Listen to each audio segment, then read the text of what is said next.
آپ سبھی حضرات خدا کی نعمتوں پر شکریہ ادا کیجیے۔ ارشاد فرمایا ہے کہ اللہ تعالیٰ نے ہم کو کتنی نعمتیں دی ہیں، سکھ بھری نیند آ رہی ہے، خوب پیٹ بھر کھانا کھا رہے ہیں، مگر اس کا شکر ادا نہیں کرتے۔ اگر کسی کا ایک گردہ خراب ہو جائے تو اس کے علاج پر 4 لاکھ روپے لگ جاتے ہیں۔ ڈھاکہ میں ایک عالم کے داماد کا گردہ خراب ہو گیا، انڈیا کے شہر مدراس گئے تو اس کو ٹھیک کرنے میں 4 لاکھ کا خرچ آیا۔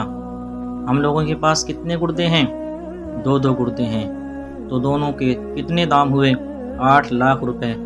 وہ 8 لاکھ روپے ہماری کمر سے بدھے ہوئے ہیں، لیکن پھر بھی ہم کہتے ہیں کہ صاحب دعا کیجئے، ہم بڑے غریب ہیں۔ ارے 8 لاکھ روپے تو کمر سے بدھے ہیں، ان 2 گردوں کی نعمت پر اللہ تعالیٰ کا شکریہ ادا کرو۔ یہ احساس غریبی اس وجہ سے ہے کہ زبان پر تو اللہ کا نام ہے مگر دل میں اللہ نہیں ہے۔ اگر دل میں اللہ کی محبت اور وہ تعلق نصیب ہو جائے جو خدا تعالیٰ اپنے دوستوں کو عطا کرتا ہے تو کبھی غریبی کا احساس نہ ہو۔ پھر پیوند لگے کپڑوں میں، چٹنی روٹی میں آپ اپنے کو بادشاہوں سے بہتر محسوس کریں گے۔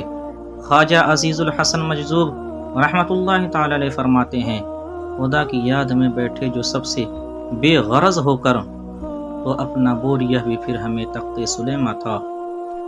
اللہ تبارک و تعالیٰ کی بارگاہ میں دعا ہے کہ ہم سب مسلمانوں کو اللہ تبارک و تعالیٰ کا شکریہ ادا کرنے کی توفیق عطا فرمائے۔ ثواب کی نیت سے ویڈیو کو آگے شیئر ضرور کریں۔ جزاک اللہ۔